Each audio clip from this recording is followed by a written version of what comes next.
ya harus membuat orang lain menang dulu. Jadi contoh gini ya, dalam melakukan bisnis, saya selalu berpikir keuntungan orang lain dulu. Ya, yang saya katakan apa ya, Bapak untung, saya pun juga untung. Tapi akan lebih bagus, Bapak untung, saya pun juga untung. Jadi bicara keuntungan untuk orang lain dulu, baru ke kita gitu. Kalau selama ini kan aku untung, gue karepmu kan itu kan, nah, sebenarnya aku untung saya kan itu. Nah, satu prinsip, kalau kita mau sukses, sukseskan orang lain. Kalau kita mau kaya, perkaya orang lain. Kalau kita mau bahagia, bahagiakan orang. Nah, jadi orientasi ke orang lain dulu.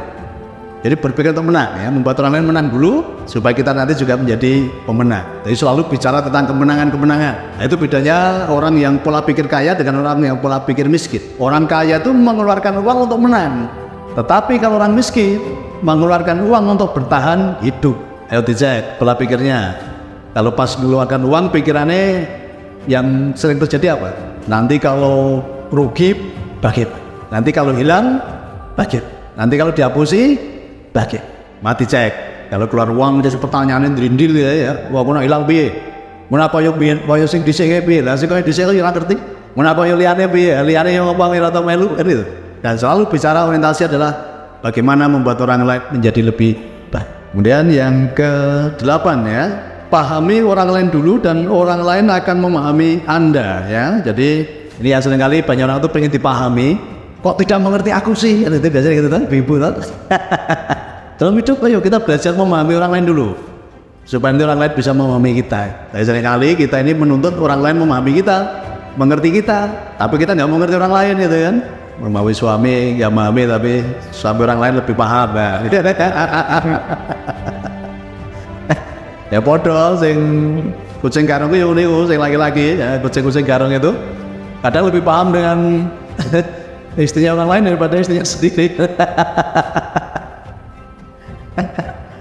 Banyak-banyak udah ngomong yang gurih. Tapi lo wes ibu tapi lo. Nah, untuk memahami orang lain, sediakan waktu lebih banyak mendengar. Ya, lebih banyak mendengar keluhan. Nah, yang hilang dalam rumah tangga itu apa ya? Masing-masing pasangan tidak menyediakan telinganya untuk keluh kesah pasangannya. Agar ngomong sudah digetak. Ya udah, gitu. Ibu-ibu mulai rawani ngomong karo pasangannya. Nah, yang laki-laki juga gitu ya. Nah, kami sediakan waktu ya, telinga kami untuk mendengar keluh kesah ya, bahkan bukannya telinga tapi kata mentor-mentor yang masih muda-muda itu, kami juga sediakan pundak Pak, dan dada untuk bersandar katanya. Saya udah enggak.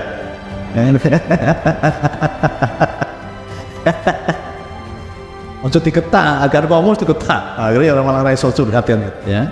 Yang ke-9, ini penting ya. Selalu bersinergi, bukan berkompetisi ya. Jadi bersinergi itu berkolaborasi dengan siapapun. Jadi anggap semua teman siapapun adalah kawan ya, supaya kita bisa bersinergi, bukan berkompetisi, tapi berkolaborasi. Jadi era sekarang itu eranya berkolaborasi, bukan berkompetisi. Ya, belajar dari pengusaha Cina ya. Itu kalau toko emas itu satu deret, toko emas semua itu. Jadi mereka pasti kalau membangun usaha satu deret itu nanti sama itu kan ya, komoditasnya. Mereka tidak menganggap sebagai lawan, tetapi sebagai teman, berkolaborasi. Apa pelajarannya? Jadi kalau membuat satu deret itu ya, orang mencari itu mudah gitu loh. Oh, kalau cari toko emas, deretan ngono itu toko emas. Nyari perabot rumah tangga itu deretan sana gitu loh. Nah, ternyata berkolaborasi, tapi yang dewi-dewi nanti orang bingung nyarinya. Dan sebisa mungkin ya, saya pernah ke suatu toko juga, nyari di toko sini nggak ada. Mereka dengan senang hati, oh Pak coba ke toko sana gitu loh. Di sana kayaknya ada. Tapi seringkali banyak orang nggak mau menunjukkan ya, pelit ya, ilmu aja pelit, nggak mau menunjukkan. Nah itu tadi berkolaborasi. Ketika di tempat kita nggak ada, kasih referensi.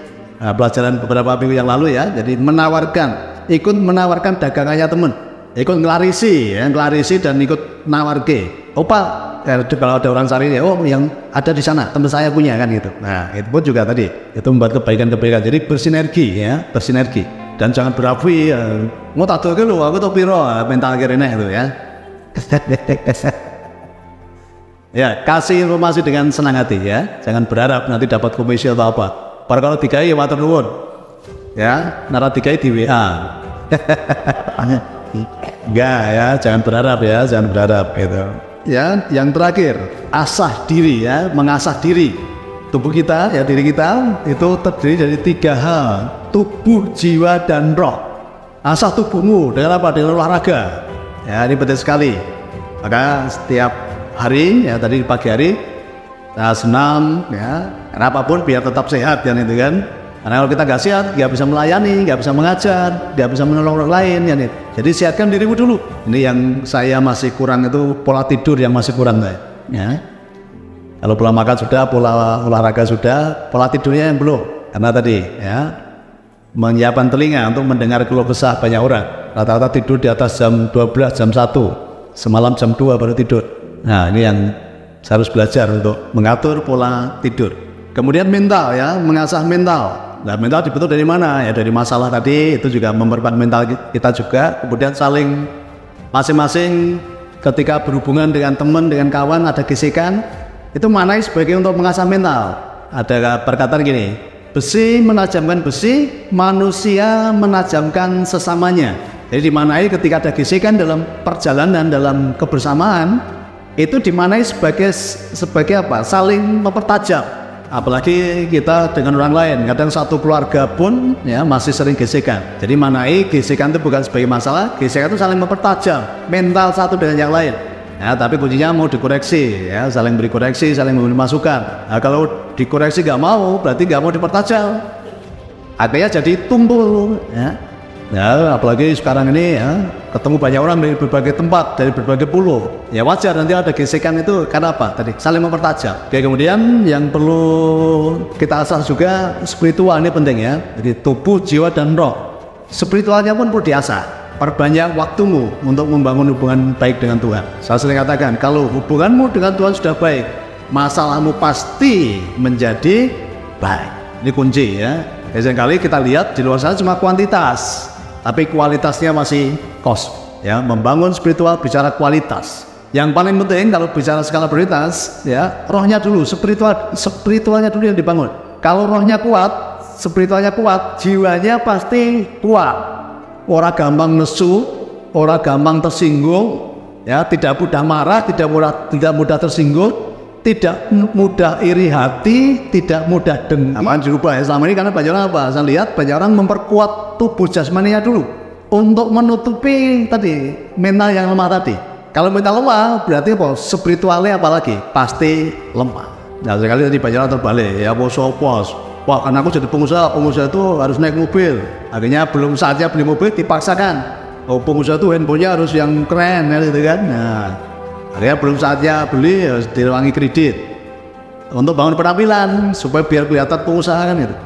Nah ini mentalnya lemah, nggak punya keyakinan diri. Banyak orang tidak punya kepercayaan diri, akhirnya membangun penampilan dan itu. Ingat-ingat, kalau Anda tidak punya kepercayaan diri, berarti apa? Diri Anda saja nggak percaya dengan Anda sendiri.